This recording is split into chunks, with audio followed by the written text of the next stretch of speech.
Hello and welcome back to Down the Track. It's the review for the match between CSK and SRH, and Chennai Super Kings have been the first team to qualify for the playoffs in this season of the IPL. Magnificent performance. It was a slow pitch in Sharjah. It suited them brilliantly, and in the end, SRH I think were a few runs short, but also CSK they bowled better in the power play and they deserved to win. It was a fresh wicket, but it was sticky and it was slow, which it is a concern because with the T20 World Cup coming as well, these pitches in Sharjah are dying, and we don't see those high scoring matches anymore. But yeah, CSK winning the toss, electing to bowl first.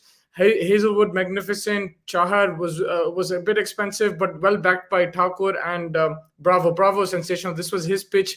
The surprising part was he bowled a higher percentage of stock deliveries than slower balls. I think Kevin Peterson did a poll as well there, and he expected him to bowl 80% slower balls, but it was completely the opposite.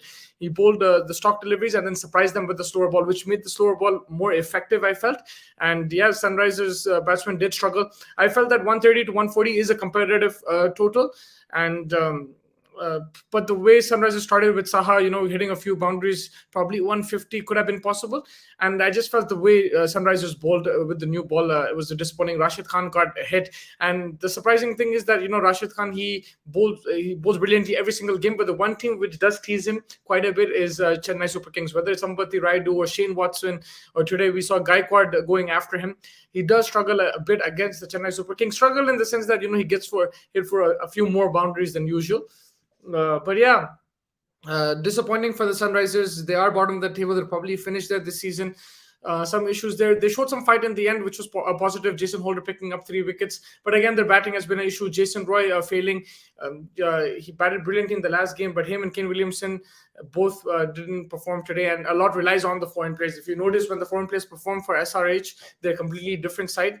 And the young Indian batsmen will learn. I think giving the likes of Abhishek Sharma and Priyam Garg a chance and Abdul Samad ahead of Kedar Jadhav and Manish Pandey shows a lot that this management wants to back the youngsters. They believe in them. Yes, it's after they have been knocked out, but still it gives them that exposure playing against a team like CSK, quality bowlers, Dhoni as captain. They will learn a lot from this, and credit to them for playing. But yes, SRH will have a lot of work to do, especially in the coming auction.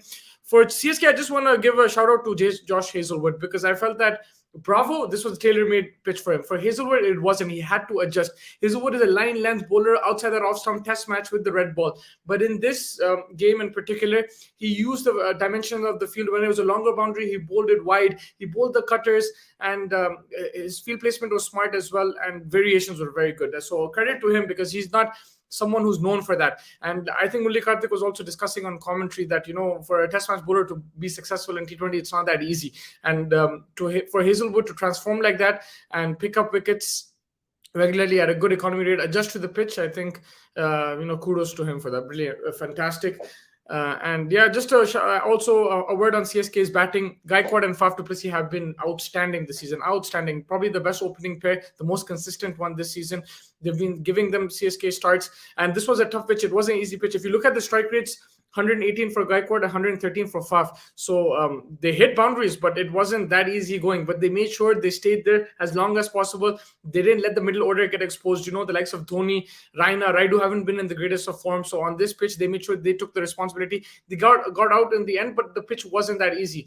And to bat that long, I think credit to them. And when needed, they got the boundary. They played the shots selectively. They played down the ground as well. Didn't try to play too much cross. Gaikwad played one shot across the line. He was given out, but the inside edge was there. But then after that, he learned that he has to play straight, use his feet very well.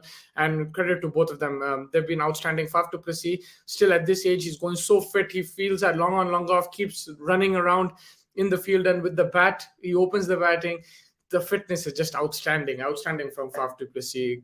I can't believe it. But after that, the middle order kind of struggled. I felt for CSK, Moeen Ali, he got going and then got out, and then Suresh Raina as well getting dismissed early. Suresh Raina, that short ball is really, really bothering him. On a slow pitch like this, after you got a short ball, then to play back to a full delivery, it's inexplicable. He should have just played on the front foot, been more confident and more attacking. It's not going to bounce that much in Sharjah, especially on this pitch. He must have known that, and yeah, that was a bit disappointing from him. But right on, Dhoni did the job. Dhoni finishing it off with a six will give him a lot of confidence, because his batting has not worked for the last couple of years. But that six will give him confidence going into the playoffs. And the CSK team, like I said before as well, the biggest strength for them is that they bat till 10. So even if the pitch is difficult, they look to attack. Yes, the strike rate today wasn't as high as previous games, but the pitch didn't allow them to strike that high, but they still looked to hit boundaries. They still looked to attack. They missed a few balls, but the intent was much more aggressive, whereas SRH were a bit more conservative. Apart from the few boundaries from Sahad, they were a bit more conservative, looking to rotate strikes. CSK, they know that they have batsmen coming in, and they don't care if they're in form or not, because there's batsmen after that as well. So if you have Deepak Char coming at 10, it just goes to show how much batting you have, and that allows them to play like this, and that's why they're such a dangerous side, their CSK, because they bat so deep. Yeah, and I think that was the difference between the two sides. Fantastic from Chennai. They are in the playoffs. SRH, a disappointing season. Hopefully, they buy in the auction and get some stronger players, better players. And they back the youngsters as well. I felt like, the youngsters did a good job. Abu Bakr is asking what is happening with Sharjah and the pitch, such boring games. Man, the pitch is dead. And the surprising part was this was a fresh pitch. It was not a used pitch. And the fact that 130, 140, we saw CSK struggle as well. Yes, they won the game in the end comfortably, but in the middle overs, they struggled. It wasn't an easy pitch. Even the informed batsmen who were scoring 40 plus, Gaikwad and Faf, were striking at 118, 113. So I don't know. It's shocking, man. There's going to be World Cup as well there in Sharjah. So I don't know what's happening with the pitch in Sharjah. They will definitely need to work on that. And yeah, it is a bit boring compared to those high-scoring thrillers. At least you would like a bit of both, to be honest with you, a bit of balance. But here it's becoming difficult to bat on. But yeah, I think that wraps it up. Thank you so much for joining me. Make sure you like and subscribe to the channel and stay tuned for the latest content. Abu Bakr, shout out, man. Take care.